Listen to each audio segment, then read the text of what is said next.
Kristus. Situasi yang dialami para murid yang tadi kita dengar dalam bacaan Injil, kurang lebih situasi yang kita hadapi kalau kita mengalami peristiwa kedukaan, ditinggal untuk selama-lamanya, meninggal orang yang kita kenal atau orang yang kita kasihi. Kita merasa sedih, mungkin juga takut, atau kangen karena kita juga sudah merasa menjadi bagian dari hidup dari orang tersebut. Nah, para murid itu lebih lagi perasaannya campur aduk.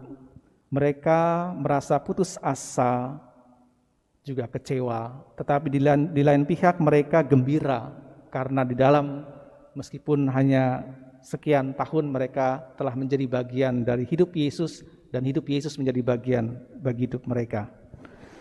Dalam situasi seperti itulah ketika orang merasa enggak ada kedamaian, Yesus datang tiba-tiba dan mengatakan kata-kata yang menyejukkan, sebuah ungkapan yang memang betul mereka butuhkan, damai sejahtera bagi kamu.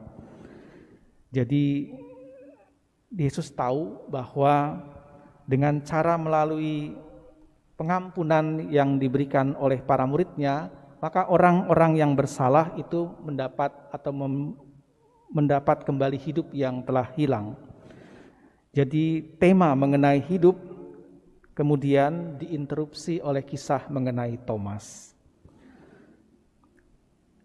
Pesan dari bacaan kedua, kematian telah diatasi dan Yesus hidup selamanya, itu sulit sekali ditangkap atau dimengerti oleh Rasul Thomas ini.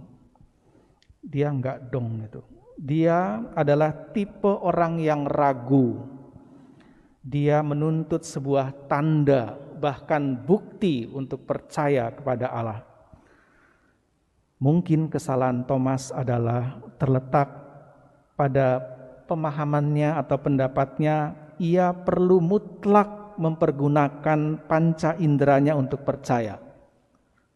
Padahal mungkin yang digunakan hanya panca indera mata dan jari ketika dia meletakkan di bekas luka-luka Yesus, hanya itu.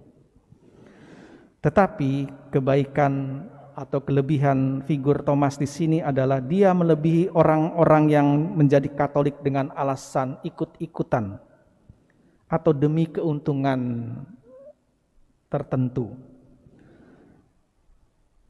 Karena apa? Karena keraguan itu adalah sesuatu yang normal. Bahkan keraguan itu sering membimbing kita pada kepercayaan yang lebih mendalam lagi. Misalnya ya tadi Thomas itu akhirnya ketika dia ragu lalu masuk pada kedalaman kepercayaan dengan ungkapan ya Tuhanku dan Allahku.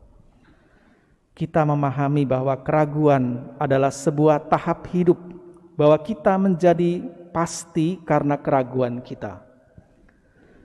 Catat quote ini. Halangan utama beriman bukanlah keraguan, melainkan kebutuhan untuk kepastian. Halangan utama beriman bukanlah keraguan, melainkan kebutuhan untuk kepastian. Penginjil Yohanes pasti punya maksud kenapa kisah Thomas menginterupsi tema mengenai hidup. Supaya oleh imanmu kamu memperoleh hidup dalam namanya. Jadi dia pasti punya maksud. Apalagi dia mempunyai visi ke depan kepada kita yang zaman sekarang dengan kemajuan teknologi itu hidup dalam dunia pencitraan dengan image. Berapa kali dalam satu hari kita menerima image dalam WA kita, dalam media sosial kita.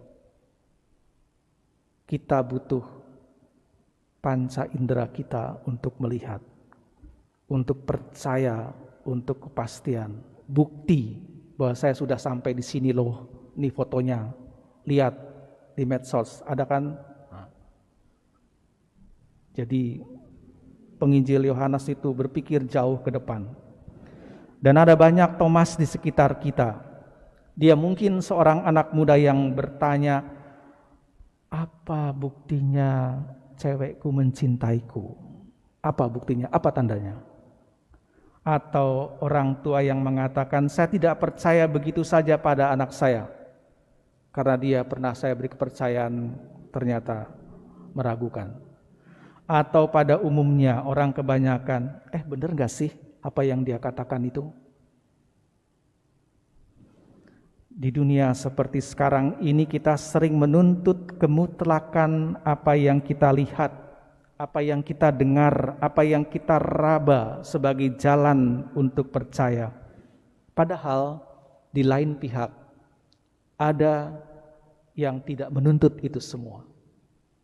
Iman, misteri, kematian, kebangkitan adalah hal-hal yang gak masuk dalam kalkulasi manusia, yang gak butuh panca indera untuk meyakinkan. Tetapi itu semua membutuhkan penyerahan diri, iman, kepercayaan. Seperti dikisahkan ada beberapa orang yang sedang naik truk bak terbuka, ada anak kecil di dalamnya. Si supir sudah mengatakan, nanti kita akan melewati jalan yang sempit, di samping kiri kanan ada jurang. Pasti nanti truk ini akan agak sedikit terombang-ambing gitu kan, belok sana belok sini.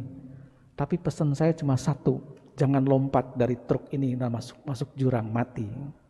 Bener, ternyata truk itu memang sedikit tergelincir, belok sana belok sini.